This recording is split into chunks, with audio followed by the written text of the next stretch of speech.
Oi, oi, pessoal, tudo bem? Vamos dar continuidade às nossas aulas de geografia. Agora eu peço que vocês peguem o livro 1B, ok? Nós finalizamos o livro 1A, agora é o livro 1B. Voltamos para a parte da geografia física com um assunto totalmente novo, que é formação, uso e conservação dos solos. Primeira coisa que eu quero que vocês tenham em mente é que esse assunto está muito associado àquele estudo de intemperismo físico, químico, biológico que nós já vimos quando nós falávamos dos agentes internos e externos, os agentes endógenos e exógenos que modificam e transformam o relevo. Tranquilo? Outra coisa que eu preciso que vocês relembrem são os geossistemas, atmosfera, hidrosfera, biosfera e litosfera, ok? Por quê? Porque nós vamos entender a função e a importância do solo em toda essa organização do sistema terrestre e como que a vida se desenvolve por causa e juntamente dele, ok? Bora lá? Então, capítulo 5, primeiro lado 1b. A ideia que nós temos, que a maioria das pessoas tem do solo, é que é aquele negócio que está ali no chão, tá? Tá ali, ok? Nem me importo com ele. Na verdade, o solo é de fundamental importância para o desenvolvimento da vida. É literalmente nele que as plantas se desenvolvem. Quando você estuda lá na aula de biologia, por exemplo, vocês ouvem falar da cadeia alimentar, ok? Não vou entrar nas aulas do Rafael nem da Suzane, mas você entende que ele é fundamental para manter essa organização dessa cadeia? Você consegue ter essa visão de que essa matéria orgânica aí vai ser responsável, a camada superficial, tá, cheia de matéria orgânica, vai ser responsável pelo surgimento das plantas, e aí você tem toda aquela cadeia alimentar chegando dos animais carnívoros até os animais que se alimentam dessas plantas, dessa vegetação. Tudo isso vai ser fundamental para entender como que a vida se desenvolveu aqui, ok? Então, olha, primeiramente nós temos que entender que o solo ele é um dos principais componentes da paisagem natural. E ele mantém relações indispensáveis com os outros elementos. Quando a gente fala de estrutura rochosa, a cobertura vegetal, as fontes de água, os micro-organismos que neles vivem. Sem o solo não há vida, mas sem a vida ele também não se forma. Você consegue entender que é uma relação interdependente? Que ele é responsável pelo surgimento da vida e a vida também, toda a organização daqueles geossistemas, atmosfera, biosfera, hidrosfera e litosfera estão relacionados com ele? Eu preciso que isso fique muito claro para vocês. Porque quando a gente estuda a geografia, você lembrar lá das primeiras aulas no início do ano, eu sempre comento com vocês que existe uma engrenagem que funciona perfeitamente para que a vida no planeta Terra exista. Quando eu falo da interferência da atmosfera na formação do solo, tem muito a ver com a influência do clima. Quando eu falo da ação da água, tem muito a ver com o intemperismo químico. Tudo isso está relacionado, ok? Quando a gente pensa no ponto de vista do ser humano, ele é fundamental, o solo, para manter a existência da espécie, além de ser essencial para a economia. Você pensa, é no solo, é por causa do solo que existem as plantações de soja no Brasil. Como é que o Brasil ia ser o que ele é economicamente se não tivesse a plantação de soja? Mas, voltando mais para o passado, plantação da cana-de-açúcar, plantação do café. Você consegue entender que ele tem uma função fundamental porque ele sustenta as atividades primárias, como a produção de alimentos e matérias-primas de origem animal e vegetal. Ok? Contudo, ele é alvo de problemas ambientais, como a contaminação, tá? Contaminação com agrotóxicos, por exemplo, o processo de erosão, desertificações, e tudo isso vai causar o que nós chamamos de perda do solo. Só que, quando a gente fala disso, nós não entendemos o solo como um recurso natural. Ele precisa ser entendido como um recurso tão importante como a água, por exemplo. Porque sem solo eu não consigo plantar. Sem solo eu não consigo que a vida se desenvolva da forma que eu preciso. Beleza? Então, o que é o solo, professor? Ok, não entendi. Vamos lá. A gente entende que o solo é a parte superficial da litosfera. Lembra dos geossistemas? Ou da camada da crosta terrestre, que se encontra intemperizada. Aqui, ó, palavra-chave. Você entendeu que a crosta terrestre sofreu o processo de intemperismo e aí eu tenho uma formação dessa camada superficial da litosfera que dá origem a esse solo. O solo ele é composto por 4 elementos ou por 4 conjuntos. Eu vou ter minerais, eu vou ter matéria orgânica, eu vou ter ar e água. Okay? O que vai variar, obviamente, vai ser o tipo de solo. Alguns solos vão ter uma quantidade muito maior de água e outros solos vão ter uma quantidade muito menor de água, por exemplo, em sua formação. Vou dar um exemplo para vocês. Pensa na areia da praia e a argila. Qual dos dois possui uma quantidade maior de água em sua formação? A areia ou a argila? Pensou? Então, você entende esse exemplo que eu estou falando para vocês? Que o que vai variar vai ser a composição. A quantidade de minerais, a quantidade de matéria orgânica, a quantidade de ar, a quantidade de água. Ok? Quando nós nos referimos aos minerais, à matéria orgânica, nós estamos nos referindo às partes sólidas desse solo. Quando eu me refiro à água e o ar, eu estou me referindo aos poros. O que tem dentro dos poros desse solo. Ok? Olha aqui. Quando nós falamos de todo o processo físico, químico e biológico que vão dar origem a esse solo, nós nos referimos a um processo chamado de pedogênese. Okay? A pedogênese, então, vai ser a formação desse solo. Esse solo ele é formado pela ação de todos esses elementos que eu falei. Elementos físicos, químicos e biológicos. Consegue relacionar diretamente com o que nós estudamos de intemperismo no passado? Nós falamos da ação dos agentes exógenos e como eles fragmentam e decompõem e desagregam as rochas. A mesma lógica aqui vai estar associada com o processo de solo. A pedogênese, então, vai ser o quê? Vai ser o resultado, o processo de formação desse solo pela ação de todos esses agentes. Esta, por sua vez, é determinada por 5 fatores, quando a gente fala dessa pedogênese. A rocha matriz, também conhecida como rocha-mãe ou parental. A rocha que aquele solo vai se formar tendo origem a ela. Então você tem uma rocha estruturada, formada. Ela sofre intemperismo, eu tenho sedimentos aqui. Ok? Eu tenho a ver também a pedogênese, o clima. Lembra que a gente falava de intemperismo físico e químico? Em que em alguns lugares o intemperismo químico é mais presente e o intemperismo físico. Então a gente entende que o clima vai ser fundamental para isso. Vegetação, obviamente. Você entende que a vegetação ela pode preservar o solo? Se eu tenho uma vegetação que ela funciona como um airbag, digamos assim. A água da chuva, se tem vegetação, ela atinge a superfície terrestre com muito menos intensidade.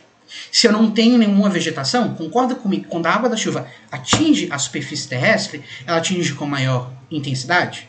Esse é um fator. Outro é o relevo. Uai, como assim? Aqui tem a ver com a estrutura, a forma do relevo. Uma região mais íngreme e uma região mais plana. Isso vai ter a ver também com a formação do relevo. Obviamente, o tempo. É um processo demorado. Então nós temos solos que são considerados jovens, recentes, e nós também temos solos mais antigos. A estrutura desses dois solos elas vão ser diferentes. Exatamente porque está sofrendo a ação exógena há muito mais tempo, então eu vou ter um solo mais antigo e por isso muito mais profundo. Quando eu falo de um solo novo, ele está sofrendo a ação dos agentes exógenos por menos tempo. Por consequência, ele vai ser um solo mais superficial. Ok? No geral, esses fatores influenciam o intemperismo, que é o grande motor da transformação da rocha em solo. Deixando bem simples, o que é o solo, então? Vai ser a rocha que sofreu intemperismo. Um pouco mais complicado que isso, mas fica com isso na cabeça de vocês. Eu tenho uma rocha, essa rocha vai sofrer intemperismo, ela vai virar solo. Esse processo nós chamamos de pedogênese. Para começar, a rocha matriz é intemperizada ou meteorizada, sendo transformada em regolito. Professor, o que é regolito? nome dado aos sedimentos inconsolidados produzidos a partir do intemperismo da rocha matriz, que constitui um elemento mineral que contribui para a formação do solo. Então, basicamente, o regolito é o sedimento inicial que aquela rocha perdeu. Perdeu a rocha estava aqui, intemperismo sobre a rocha, perde parte desse sedimento, regolito. Ok? Esse processo está diretamente associado com o clima. Lembra? A característica climática que determina principalmente o tipo de intemperismo. Olha aqui. Em climas frios e secos, o intemperismo químico é muito fraco ou inexistente, ocasionando o predomínio do intemperismo físico. Você lembra que o intemperismo físico tem a ver principalmente com o processo de dilatação das rochas. Ok? E no caso da região fria, tem muito a ver com o processo daquela água que congela. Você lembra aquilo que a gente já comentou? Você enche uma garrafinha de água até a tampa, fecha e coloca no congelador. Muito provavelmente a sua garrafinha vai estourar, ela vai quebrar, ela vai se fragmentar. A mesma coisa acontece com a região muito fria. O intemperismo que acontece ali é predominantemente físico, onde ocorre a solidificação da água, e aí você tem o quê? Uma quebra dessas rochas. Regiões muito secas, ocorre geralmente a variação da temperatura máxima e mínima. Lembra dos desertos? Essa variação, essa elevada amplitude térmica, essa elevada variação entre a máxima e a mínima vai causar intemperismo físico. Ok?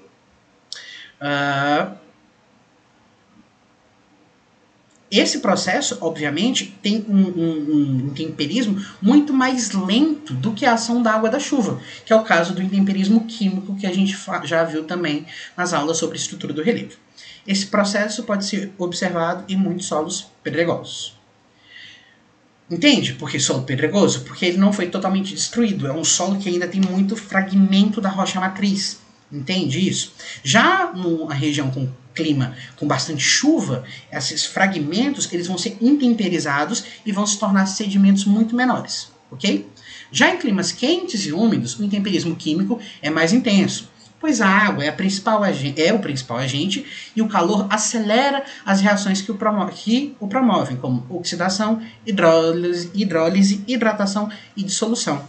Já fica com isso na cabeça. Então, se você tiver que pensar qual a região que apresenta solos muito mais profundos, regiões quentes e úmidas ou regiões frias e secas? Qual das duas? Pensou? Obviamente, regiões quentes e úmidas. Por quê? Porque o intemperismo ele é muito mais intenso nessas regiões do que nas outras regiões, como o caso de uma região muito fria. Outro fator que tem grande importância no intemperismo químico é a forma do relevo. Essa forma do relevo ela vai determinar a infiltração da água da chuva e sua drenagem. Professor, pelo amor de Deus, eu estou perdido. Drenagem aqui, pessoal, é a quantidade de água que entra no solo, ok? Você lembra que o solo ele tem poros. Lembra que eu falei para vocês?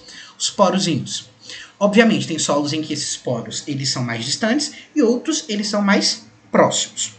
Quando eu falo dessa questão da drenagem, é a quantidade de água que percola. Professor, o que é percolar? Que entra e vai andando dentro do solo, ok? Quando essa água ela cai sobre a superfície, uma parte adentra o solo, ok? Entra no solo, e outra parte escoa, corre com o solo, ok? Não entra no solo. Você consegue entender isso? É um pouquinho complicado? Então eu vou repetir. Eu tenho o solo.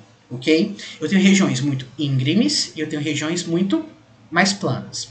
Quando tem uma água da chuva, você consegue entender que uma parte dessa água adentra o solo e outra parte escoa superficialmente. A primeira situação contribui diretamente para o processo, pois esse líquido reage com os minerais decompondo-os. Isso aqui é a água que escoa. Então, a água escoa ali, ela vai fazer o quê? Decompor os minerais, ok? Então, se o relevo for muito íngreme, ele é muito íngreme, as condições de absorção de água serão ruins, dificultando o intemperismo. Então, quero que você imagine que teve chuva aqui. Se é muito íngreme, a água escorre muito rápido, concorda comigo, e pouca parte dela vai fazer o quê?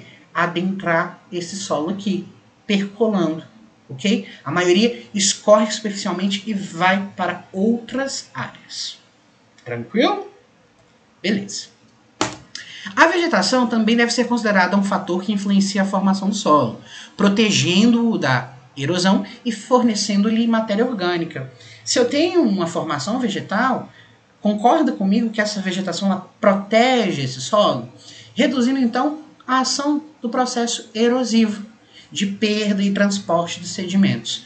E a vegetação ela vai ser responsável por fornecer a matéria orgânica para esse solo.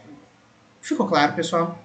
Espero que sim. Qualquer coisa, comenta aqui embaixo que eu tenho o prazer de explicar para vocês. Para finalizar essa discussão inicial sobre a formação do solo, é importante lembrar que o tempo decorrido ao longo da pedogênese também favorece esse processo.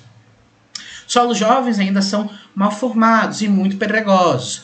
Por outro, aqueles mais antigos podem estar lixiviados e laterizados, o que diminui sua quantidade de nutrientes. Professor, pelo amor de Deus, o que é lixiviado e laterizado? Vamos aqui. Lixiviação é o processo de lavar o solo. Tem tanta água, ele está sofrendo ação da água há muito tempo, que ele é lavado. Aqui eu quero que você pense no solo lá da região da floresta amazônica. O solo da floresta amazônica é um solo pobre em nutrientes. Aí você vai falar assim, professor, pelo amor de Deus, você tá doido? Olha o tamanho da floresta amazônica, olha o tamanho daquelas árvores. Como que essa região ela é pobre em nutrientes? Porque ele tem, o solo da Amazônia, uma camada imensa de serrapilheira, que eu vou deixar mais claro no próximo slide.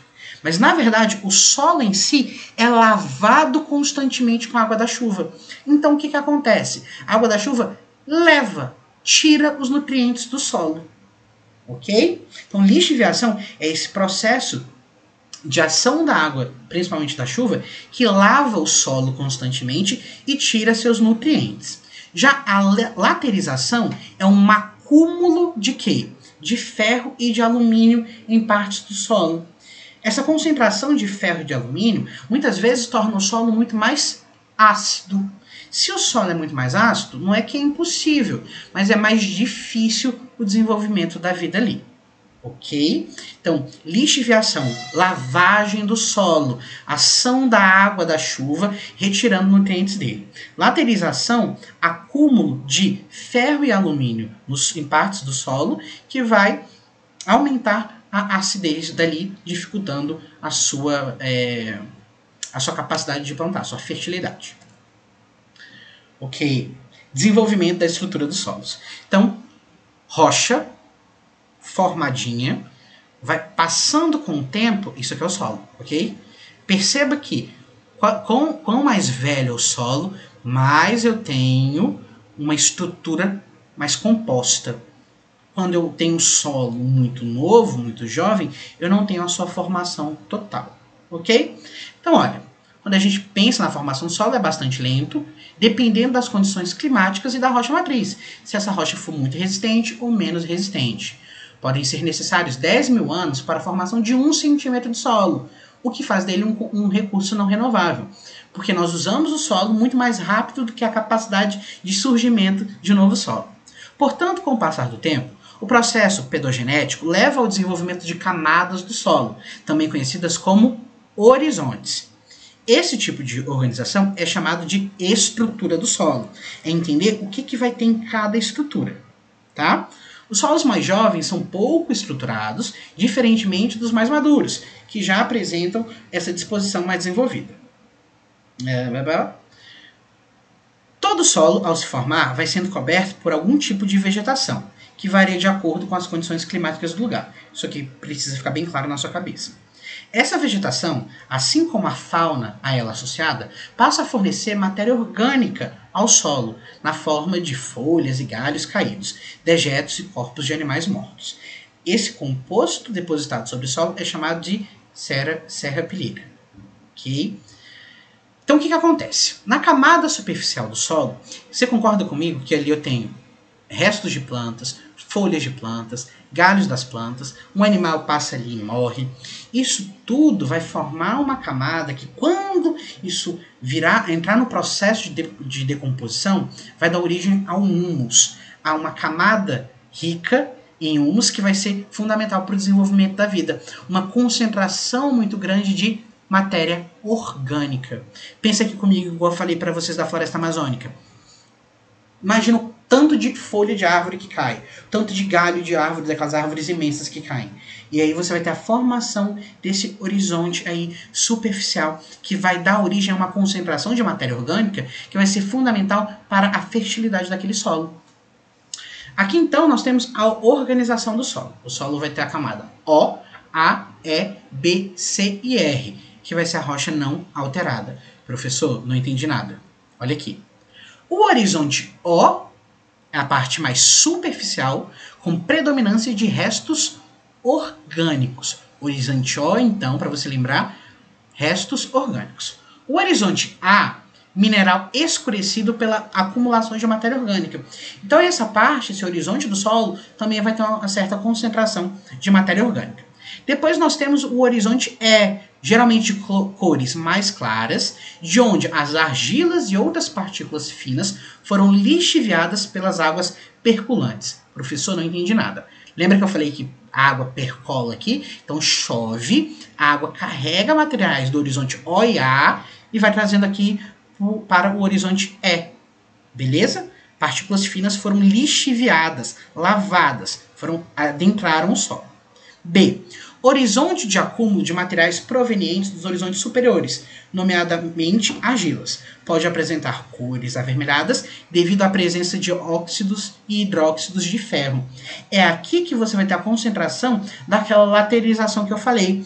A concentração tanto de ferro quanto de alumínio. Beleza? C.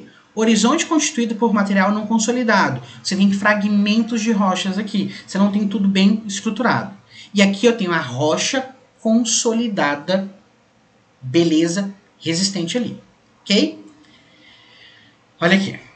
O processo de formação de solos, incluindo o desenvolvimento da estrutura das camadas, muda de um lugar para o outro, justamente por influência dos aspectos citados e analisados anteriormente. Então, quando você pensa nos tipos de solos, por que eu tenho solos tão diferentes? Porque eu possuo rochas matrizes diferentes, climas diferentes, relevos, vegetação e o tempo diferente. Portanto, o resultado da pedogênese são diferentes de uma região para outra, dando origem a solos com características distintas, seja na estrutura, aparência ou fertilidade.